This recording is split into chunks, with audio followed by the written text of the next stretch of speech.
Hello, everybody. Hello. So, is it okay if I sit down? Can you see me? No. Stand up. Okay. Right. Well, there's lots of experiences there in Palestine, and as I was saying to somebody earlier, you can read about everything,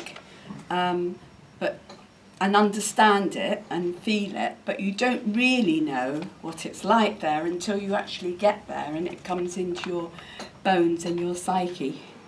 So there was lots that I could comment on, but what I wanted to talk about was the boys, because it just seems that there's little hope for them.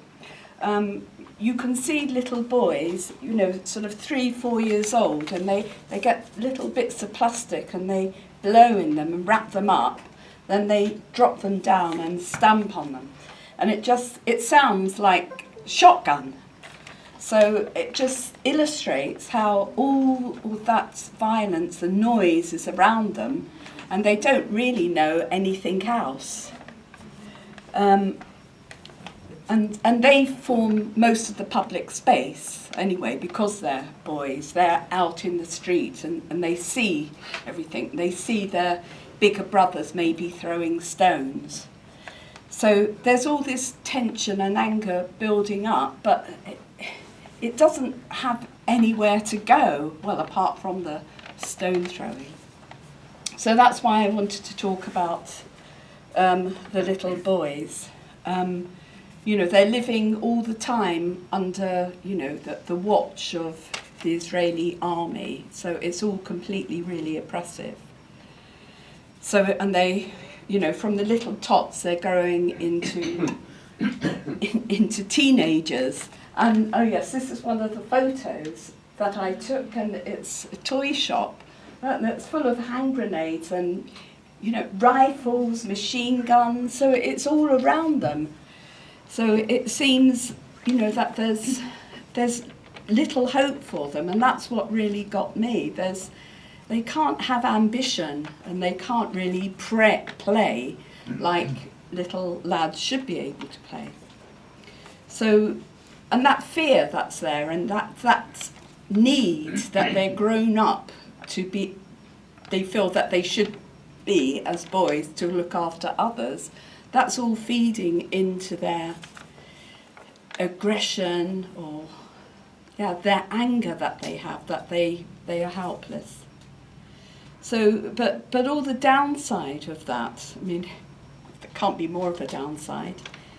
But, as they grow up, the signs of the stress are there because their teachers, health officials, they all report about things like anxiety they feel, all the psychological damage that occurs to them, the bedwetting that goes on for ages and ages because of this constant fear. And I think, we don't really, I didn't really appreciate it until I went there and sort of witnessed all of this. And then, yes, they grow up, they throw the stones, because what else can you do when you've got all of that anger? I would do it, I'd probably do a lot worse. So the panic attacks that they feel, but then they grow up to unemployment, and there's hunger, their parents are hungry. They don't have water. There's so many things they don't have. So it's this constant fear and intimidation that they experience. And then, as Diana said, they can get arrested. And if they are arrested, even if they're 12 years old, they're treated, as a teenager, so they can be put in prison. So all of those things are... I would have thought illegal, but apparently it's legal there.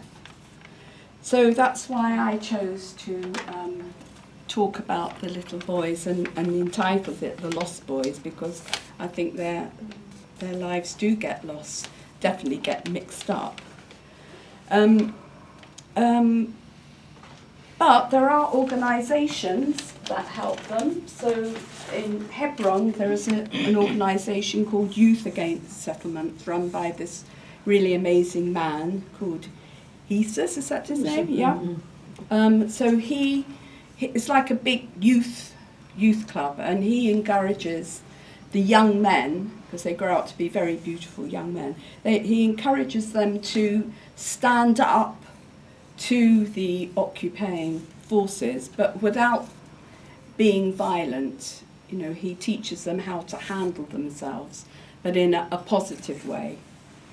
So thank goodness for organisations like that, and we can only hope, really. So that's what I wanted to talk about, and got it off my chest now.